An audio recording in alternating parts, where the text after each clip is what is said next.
if the voice that speaks to me is like, hey, next week you've got to go to Peru, like, cool, I'll go from India to Peru. And if a week later the voice is like, hey, you've got to go to Thailand, it's like, cool, I'll go to Thailand. Like, what? I don't, like, just, yes, when you're in that part of the world, technically, I guess it's a little bit easier. Objectively, it's a little bit easier, but I'm also like, no, dude, if I was in like the Yukon and you were in New Mm. Zealand and you put up the bat signal, I'm there, baby. This is a good topic of conversation. You said the voice. That is Mm, something I have been considering quite often in my journals. I've come to call it the voice that speaks softly, like the true voice, your soul when it speaks, yeah. as opposed to the like anxiety, the chatter, etc. Which, if I had to guess, you're maybe leaning more towards the voice that speaks softly in terms of like the amount of time you spend there versus like the chatter voice. Is that a safe venture? I think it's pretty fair to say that I have almost no chatter voice at this point, but that took years Yeah. of it's as soon as you said like the voice that speaks softly, my first thought was just like, unless it isn't listened to and then it starts to scream. It's like for me it was like there were years where the voice was screaming and I was just like, I don't know. Like maybe that's I not a can't real, hear you. This or like, sign won't stop me because I can't read. or like I hear you, but like I'm just like, what if you're wrong? And so for me it was just this like back and forth, and that's where like my best art comes from, which I now understand Mm-hmm. this is just an inherent part of me, where it's like, and I'm done playing this game. I had to play it for a Yeah. long time, and now I'm like, okay, I've learned my lesson. But for so long it would be like, I hear the voice, I follow the voice, everything's like cruisy cruisy good, and then I'd be like, what if I know better? And I would like start doing other shit again, and then everything would go wrong. And other people apparently can just kind of be like, oh, everything started going wrong, and then I'll just go back, and they can just like gently do that. But like for me it was always this like, I have lost my way again. It was like, it was this like clawing myself back. um but that was the 10-day journey. Vipassana. Yeah, like what if we like disappeared into the jungle for a few months and just like did ayahuasca and didn't tell a soul, Hmm. and then Hmm. came home and we're just kind of like in a completely different realm, and it, like no one really knows because you're not talking about, yeah. um yeah, but now after that whole journey, now I'm just like, I don't want to play that like don't listen to the voice game anymore, because it's just, I finally, I exhausted all of that.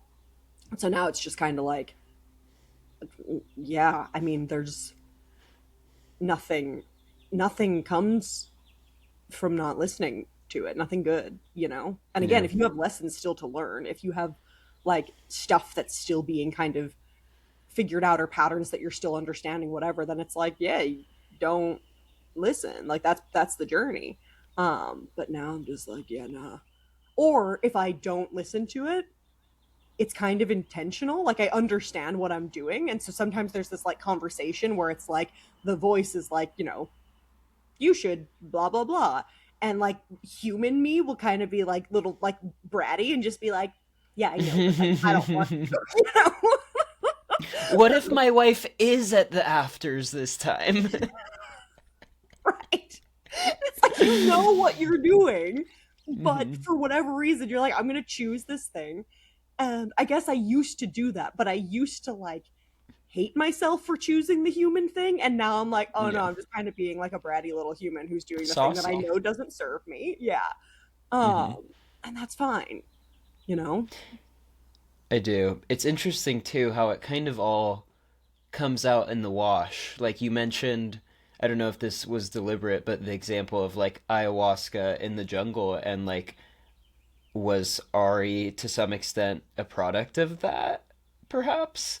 I don't know. You know the story, right? I I think do. I maybe wasn't it's been sure a if it was the while. same time or It is, not. yeah.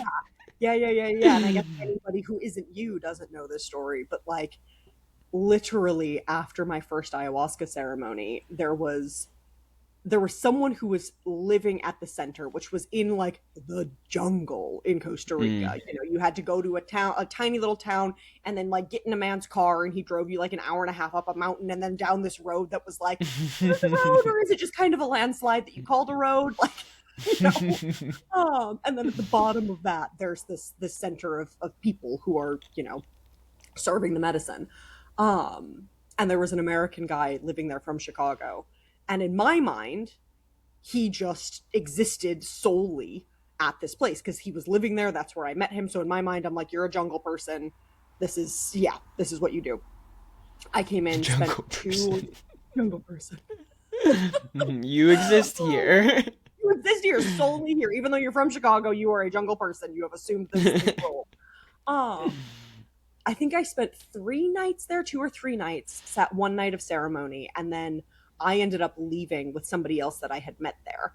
And she and I, we went back to that town, that tiny little town, and we were going to just spend one night. But then after one night, we just kind of booked another one, and we just kind of booked another one, and we were just having the best time. And after 4 or 5 days, we were sitting by the pool, and all of a sudden, like, I look up, and jungle human is just like Hmm. walking in to this hotel that's like a million miles Jungle away. human. Tarzan, is that you? Stars at. And I'm just like, wait a second, like, what are you doing here?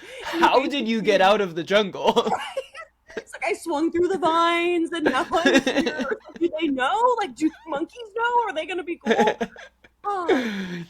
But yeah, basically he was like, every so often I need like a real shower and a real bed, and this is where I come. Hmm. And Hmm. just we hadn't exchanged numbers, nothing. Um, yeah, and then we ended up spending a few more days traveling together for like a week as a little group of us. And it was during that time I remember distinctly there was a day we were standing in the ocean together, just me and him at sunset. And we were just talking about like dreams and visions and stuff, and Ari didn't, nothing about this was even, you know, remotely in existence then. I mean, of course it was, but not in my consciousness. um yeah, and I just remember having this huge moment of he and I are going to work together someday. And I Hmm. just knew it. And it was like, we're going to build something. And yeah, a year and a half later, we ran into each other again. He told me about this idea. And then, yeah, we started working on it, and a lot of ebbs and flows and all of the things. And then Kian showed up divinely a year after Here we that. are. And now here we are. So yeah, Beautiful. yeah, that's the tale. Beautiful. The paths are always winding.